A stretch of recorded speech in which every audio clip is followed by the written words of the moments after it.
Wilkinson here. I'm back. Today I'm with Jerry Troyer. Say hi, Jerry. Hi. Who is Jerry?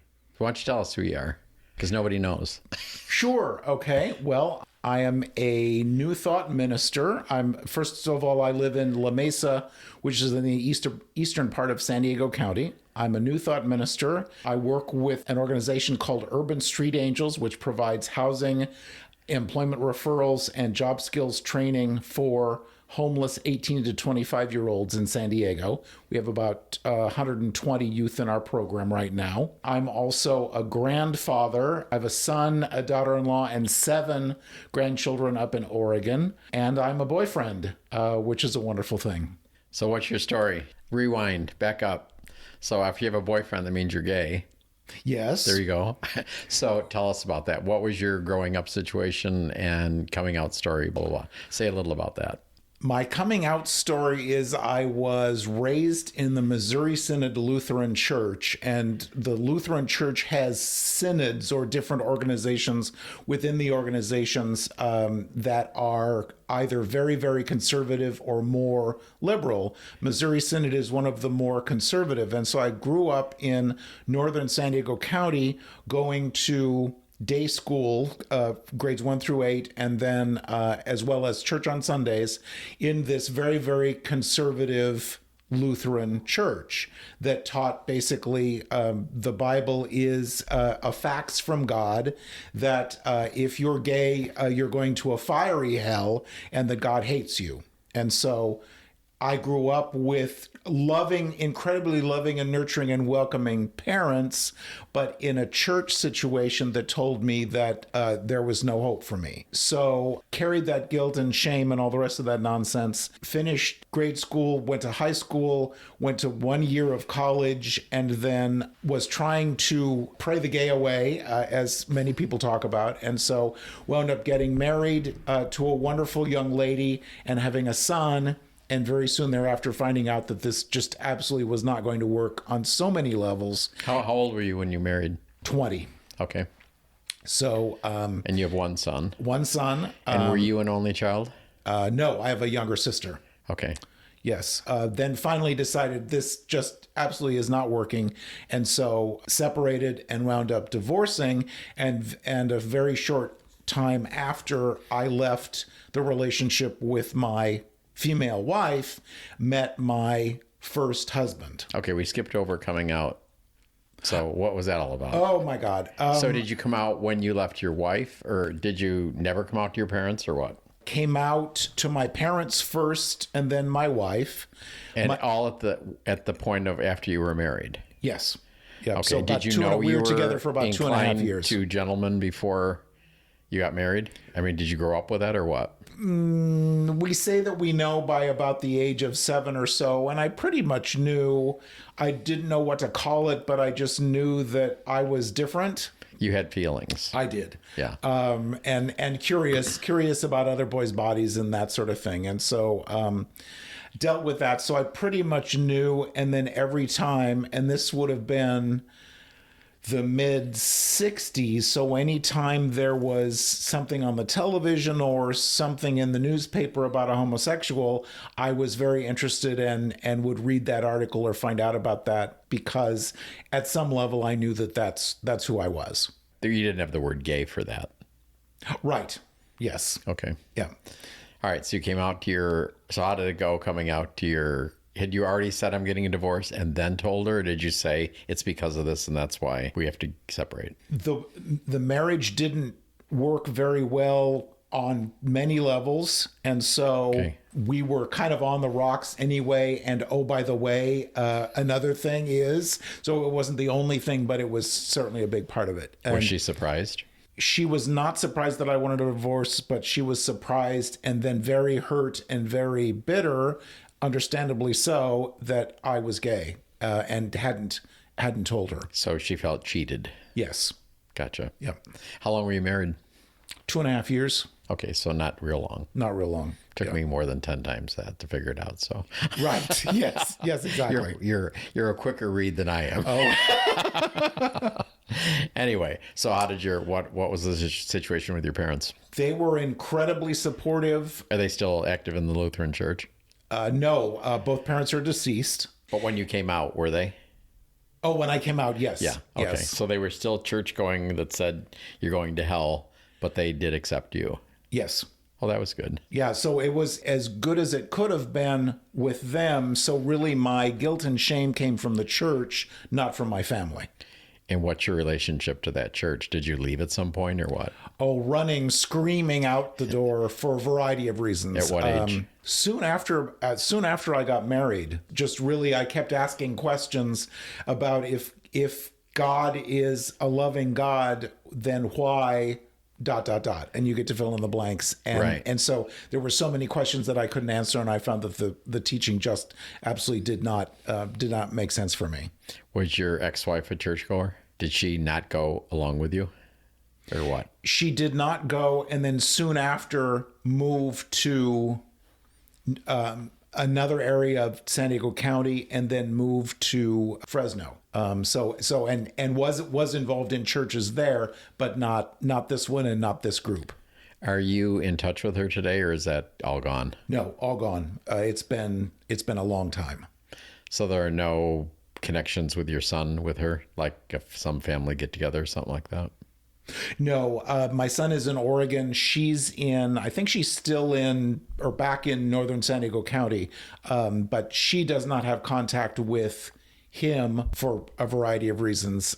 So there's no communications. But you have connection with him. I do. That's Yes. good. Yeah. All right. So now I'll let you go back to where you were. Okay. Where you got divorced. Got divorced, and very soon thereafter met my first husband, who was also Jerry, at MCC, Metropolitan Community Church in San Diego. So wait, so this begs a question. So that was what year? 1985. Okay, so that was really before voicemail. So you had an answering machine? Yes.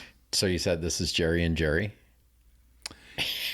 This actually, he would say, "This is Jerry," and I would say, "And Jerry." Yes. Okay. All right. So you made a little thing out of it. Okay. Yes, exactly. Yeah. All right. Just had to inject and that. oh, by the way, we had his vehicles, and his was Jerry and mine was personalized plates. His was Jerry and mine was Jerry squared. So I was referred to by people at his work as Jerry squared. It's because you're square? Not at all. No, just Jerry to the second power. Okay. Yes. Gotcha. Yeah. That's a lot of Jerry's there. There is, and my father is Jerry too, by the way, or was. Wow. Yeah, so just too funny how life works. So you met Jerry. Met Jerry. It was kind of an untraditional first gathering, because we went down to the harbor and talked for about 3 hours, and then I took him home, and then I went home. So we didn't do what very often we do on the first date or the second date or the third date. And so just really got to know one another, which was absolutely wonderful. And he was in a difficult place in his life, and I was in a difficult place in my life. And so it just clicked really, really nicely. Was that some of the Lutheran stuff coming out? Yes, and kind of rebuilding and all the rest of that. And he had a less than positive experience with the Navy, so he was dealing with that. But you eventually decided you were a match? We were a match, and eventually moved after 2 months or so, moved in together. Yes. And that was in San Diego? Yes. County? Uh-huh. Okay. And? So we were together for 33 years, got married when we were able to in, was that 1998? I think there for a minute. We were able to get married in California back in the day. So we did that. And then he was a registered nurse and had a great career with an HMO in San Diego. And in 2008 was promoted to a medical office administrator position, and was making lots of money and doing really, really well, and hated every minute of it. And so he needed to find some way to be able to get through the day. And what he found somehow, some way, was crystal meth. So you'd think he would, as a nurse, would have I know. not done that. I know, but nurses don't always. Nurses take care of us wonderfully, but don't always take care of themselves. Oh, because they're human. Because they're human, right? Yep. So Okay. one Friday night, he called me and said, "I'm working late. I'll finish what I need to do. I'll call you when I'm done, and I'll stop and get dinner and bring it home." And I didn't hear from him or see him until the following Tuesday afternoon. And came home and said, "I'm so sorry. I'm just really stressed out at work. His grandfather had recently passed away. I'm in Kentucky. I'm so sorry. It'll never happen again." And so I believed him. Did you know he was having like a blackout or whatever it was? Not at all. Okay. I had absolutely no clue. Denial, it is not just a river in Egypt. It is also a wonderful way to live life until you finally have to realize what's going on. Right. But this kept going on every couple of weeks for over a year. He would just He disappear. would just disappear. And finally, his friends at his work, who were also my friends, called me and said, "Do you understand what's going on here? There's something scary here, because when he comes into work, he's either sleeping in the middle of meetings or is bouncing off the walls." And if you've had experience with crystal meth, you know that those are the two of the characteristics extremes, for what you're going through. So finally, after a little over a year, I confronted him. He admitted what was going on and quit his job, went through 6 months of outpatient, was able to, and then went into teaching for a short period of time, and then found a new job with another one of the healthcare providers in San Diego, and basically rebuilt his life. Just really did amazingly well in doing that. So he did really well, but I didn't, because I had the shame, because nobody I know is a drug addict. How could this possibly have happened? The guilt. How stupid could you be that you didn't recognize that The this signs, was going on? yeah. The signs and all the rest of that. And so I carried that and carried that and carried that. So he was doing really well and had this new job. And in probably August of 2017, and not trying to lose weight, but was losing weight. And so being a good nurse, he had gotten the colon cancer screening kits when he turned 50 and 51 and 52. And they just piled up on the table in the living room. And he kept saying, "Oh yeah, I'll have to do that. Yeah, I'll do that." And never did. And so it turns out that it was colorectal cancer, stage 4. He waited too long for them to catch it. And so if any of you out there that are over the age of 50, please get this test done every year and take care of yourself. He died of that then? So he wound up dying of that in October 17th, 2018, in the Houston airport on the way home from a conference. He died at the airport? He died in the airport. Yeah. So we flew from Kansas City to Houston, and then on the layover, I left him to go and check on our seat assignments. And when I came back, he was unresponsive. So I think he developed a blood clot from the flight, but he had gotten really, really thin. The tumors were doing really well with the chemo, but his body was not, and he was having bleeds and having terrible side effects of the chemo. So he died in October of 2018. And then I went through the process of arranging to have the body cremated and sent home, and going through all of that. And if you've ever had the experience of somebody that lives in one state dying in another state, there's lots of interesting stuff going on. I'm not familiar. Yeah, it's a crazy experience. Wow. So came home the next day with 4 suitcases instead of 2, because I had his stuff as well as mine, and then sat down and sat and sat and sat for well over 2 years, and became very familiar with the daytime lineup on Paramount Network because I was watching television all day.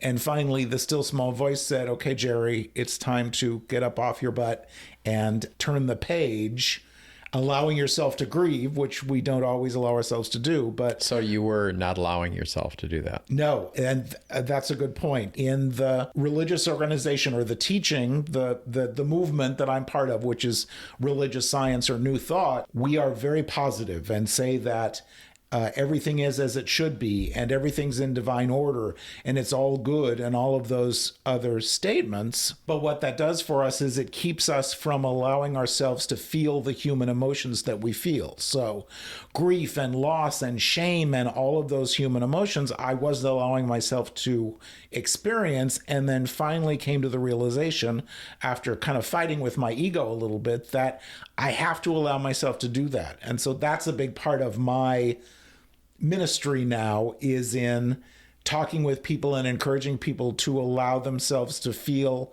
what they feel, so that they can heal it and move on. And you have a book. I do. So what's that about? This is the first book is from, I think it was 2014, Coming Out to Ourselves, Admitting, Accepting, and Embracing Who We Truly Are. And so it's a smaller book, quick read, but it's available on Amazon. Talks about my experience of shame about being gay and releasing all of that, and then my experience with Jerry's drug addiction and processing through that, and the process of forgiveness and so forth. And there is another book, 3/4 done, about coming out again, admitting, accepting, and embracing life after 50 or after 60. I haven't quite decided about that yet. So in this, one of the first things I was able to do was find this absolutely wonderful organization. It's a focused ministry from the Centers for Spiritual Living called Elder Pride. And it reaches out to people of a certain age, LGBTQ people over the age of 50 or of 60, because so often we reach a certain age and then just kind of maybe give up or decide nobody loves us, nobody's going to find us attractive, especially if there's been a death or a layoff or a change in employment, some trauma in our lives. We say maybe to ourselves, well, I'll just go and sit down and wait to die. And pet the dog and watch TV. Which is what I did. And admittedly, that was my experience as well. But we have so much left to do, and so much left to give, and so much life to live. So I love this organization, and that was one of the catalysts that got me off my butt and allowed me to move forward. So you're involved in the church as a minister, you said? Yes. So did that happen after you had this awakening, or where does that come in? No, we found this organization of churches and this way of thinking, if you will, in 1992. So had been involved for a long time, and then I became a practitioner, which is a spiritual counselor, and then ultimately a minister in about 2008. I've been going through this, or been involved in this church organization of churches for quite some time. So when you were sitting, not to be harsh, but I like asking questions. So when you were sitting on the couch after your spouse Jerry's death, doesn't sound like you incorporated what you would be teaching. Is that true? That is absolutely true. Thank you so much for asking that question. Why was that? It was very difficult because I was really battling, because this church teaches that as I mentioned, that he's on his path and everything's in divine order and it's all good, and all those statements that we make to keep us from feeling what we're feeling while battling these human emotions of grief and loss. And so it took me a while to allow myself to feel it so I can heal it. That sounds a lot like, because we've talked, and I come back from the same Christian background type of stuff. But somebody's kid get hit by a car, and then some unthinking, unfeeling person says to them, oh, it was God's will, which is like the worst thing you can say to somebody.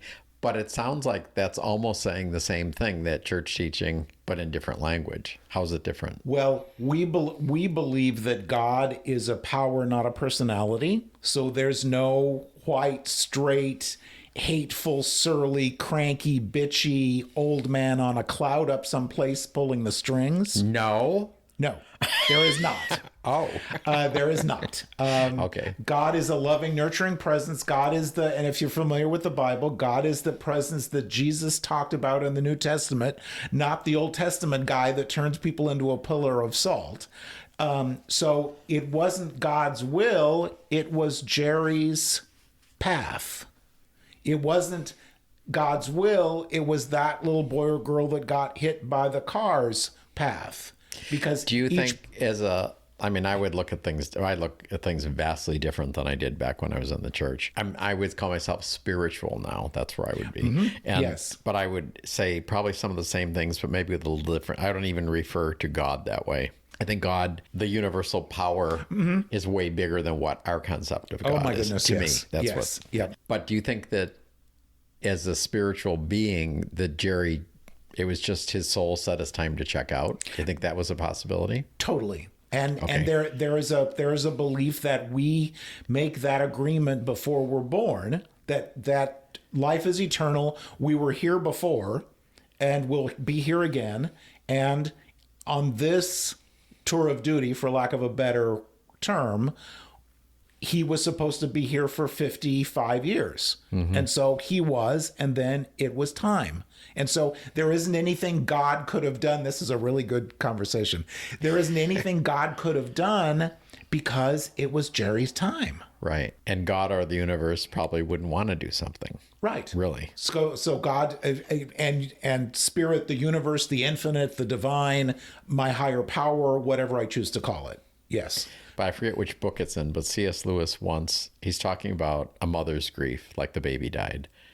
And I mean, all of that can be true, but still the mother is sitting in the rocking chair by herself, not holding her baby. So Yes. she's feeling all of those human emotions. Yes. And so you feel the emotions when Jerry's gone. Yes, absolutely. Yeah, grief is an interesting topic. Grief is the most amazing thing because it's just over 4 years. And I have an amazing, wonderful, extraordinary, heart-opening relationship with an absolutely adorable man. And yet, when I get deep into the conversation about Jerry, I feel the emotion. I feel the grief. And so what I've learned is there's room in my heart to grieve, both. to continue to grieve for the first relationship while loving and nurturing the new relationship. Right. And it comes in the craziest places. It comes when I'm listening to a song, or it comes when I'm having a conversation, or it comes when there's something on the television. Or you smell something. Or I smell something, yes, or just any of those things. Yeah. And how important it is for us to allow that. Right. Yeah, there's no shelf life when it comes to grief. Yeah, I'm familiar with grief. I want to go into my whole story, but just briefly, my older sister died, and 9 days later, my younger sister died. Oh my goodness. And then parents are not supposed to have favorites, but I think everybody knew that my older sister, Joanne was kind of his favorite. And so he died. Oh. And then all of this took place in less than, I think, 2 years, around a little after the year 2000. But then after my father died, then my brother rolled his Jeep and killed his 16-year-old son. Oh my goodness. And then my mother died. And then my friend died on the way home from the gym. And then my first partner left me. Well, as far as grief, I cried for the two sisters, and then I stopped crying. I couldn't cry anymore. And then when Randy left, the dam broke. And I could not stop crying for probably close to 3 months. Yeah.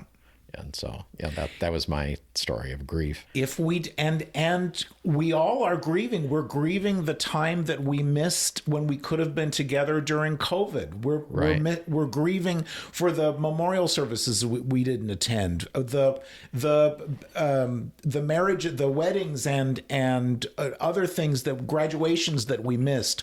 We're grieving for the pet that died, or the relationship that changed, or the job that we lost, or just whatever it is. And it's so important for us to allow ourselves to do that, because otherwise, very often we cover up our grief with, what happened to that pizza? I was only going to eat half of it. Or who ate the Ben and Jerry's? Or I was only going to have a glass of wine out of that bottle, or whatever the case might be. So we cover it up with other activities to keep us from allowing ourselves to feel what we feel. But then after that, we allow ourselves to get off the couch and move forward. Right. So when do you think that book will come out, the second one? So I've John, I'm promised. going to tie you down here. I want a date. Yeah. I've promised many people, including you and our listeners, that I will finish it no later than January. I have the publishing company. I have the editor. I just need to finish it. And I have some really good additional material. So January of 2023, and then look forward a few months later. And again, the name of that book is going to be? Coming Out Again, Admitting, Accepting, and Embracing Life After 60. So about honoring ourselves for the age that we are, because look at the number of people, look at the number of gay men especially that didn't make it to 60 or 70 because of the AIDS crisis. Right. Or whatever the case might be. So honoring that and finding purpose in that and allowing ourselves to grieve what we need to. For guys that are might be listening to this that are over 60 or whatever, that are maybe in that situation you're in, why do people do that, do you think? I mean, just sit there and veg. Are they afraid to look at the grief or what? I think they're afraid to look at the grief because we try to be manly men, especially the men, and we're not supposed to cry. We're not supposed to grieve. We're just supposed to suck it up and move forward. And I love crying, so shoot me. Just about every Sunday when I'm talking, I'm doing my Sunday morning talk or message, I get emotional, and that's okay. It shows that we're still here. It shows that we're still living, feeling human beings. So there's that. There's depression. There's fear of, oh God, what do I do now? Is there anybody out there, and especially if it was a long-term relationship, and either with a partner or a job or whatever the case might be, is there somebody else out there that will love me or that will hire me, and all of those things? And so there's fear, there's grief, there's depression, all of those things. And we don't deny those. We don't run away from those, but we allow ourselves to feel them and then volunteer with an organization where we bring, over a certain age, we bring amazing wisdom and experience. So if there's a gay and lesbian center in your town, reach out to them and see if there are volunteer opportunities. If you're not part of a spiritual community, think about that, because there's so many. There's MCC, there's Centers for Spiritual Living, there's a lot of other organizations, and even the Episcopals now and some other more traditional Christian denominations are welcoming and inclusive way more than they ever were before. But finding that community and getting involved and getting off of Facebook and Instagram and getting out and meeting people and getting on with our lives is so incredibly important. So your new guy, what's his name? My new guy is Oliver. So tell me about Oliver. Well, let me just say that I'm absolutely convinced that the universe has a sense of humor, because when Jerry and I first met in 1985, he was going to nursing school. And so because it was 1985, I would be at the manual typewriter with a bottle of liquid paper typing his papers for him. So, and he was in nursing school and wound up being a 4-year degree registered nurse. So move the calendar 35 years, and here is Oliver, who is a critical care nurse, studying to get his bachelor's and then ultimately his nursing practitioner license. My beloved is from Guatemala, and English is not his first language, and so he would write his paper, email it to me, I would correct the grammar and email it back to him. But isn't it funny how... And these really were, excluding my wife, and I was only with her for 2.5 years, these are my two major relationships in my life, both with nurses. So funny. Go figure. So funny. But yes, yeah. But he is wonderful and adorable, and a huge Disney fan. And so we annual passes to Disneyland and get there ideally once every couple of months or sooner and just have an amazing time together. I guess you got to love it. I've been there a couple times. I've done that. That's it. I don't like lines. I never really cared that much, but then the first time we went, it was like my inner child came out and just had the greatest time, and I'm like, man, this is just awesome. So you were seeing it through his eyes for a change. Yes. That's what was going on. Right. Yeah. And Pooh Bear is my spirit animal and my hero. So it's always great to go and see him. So what do you like about Oliver? Oliver has even fewer filters than Jerry did. So Oliver speaks his mind. I tend to be more buttoned up and at least conservative talking and proper, whereas both of them, and Oliver especially, just have no filters. And so I'm thinking it and he's saying it, which is just awesome. And that keeps you on your toes, I bet. It totally does. It totally does. Yes. Yeah. Does he live with you? No, we've been together over 3 years, and he has his place and I have my place, which is really wonderful. We get to spend time together, but he works nights, so 7 p.m. to 7 a.m. 3 or 4 nights a week, and so I'm getting up as he's going to bed and vice versa. So it works out really well. And at some point, perhaps we'll move in together. But as it stands now, it just works out really well. Does he have family back there? Family in still in Guatemala, Right. And then also a mother and a couple of siblings in the San Diego area. Oh, cool. So other than writing the book, what else is on your horizon here? Or finishing the book, I should say. So finishing the book, and then continuing to work with Urban Street Angels. We received a grant to add 20 more beds to our housing program, so we'll be doing that. In fact, construction is underway now to add those additional beds, so get another 20 youth off the streets in San Diego. And I work with donors, volunteers, and mentors. So 3 days a week, which is absolutely wonderful. And we'll put all of this in the episode notes, by the way. So if people want to know more about any of these things you're talking about, they can find it. Oh, awesome. Thank you. Okay. And we'll put a date. So in January, what is the book going to be out? Oh.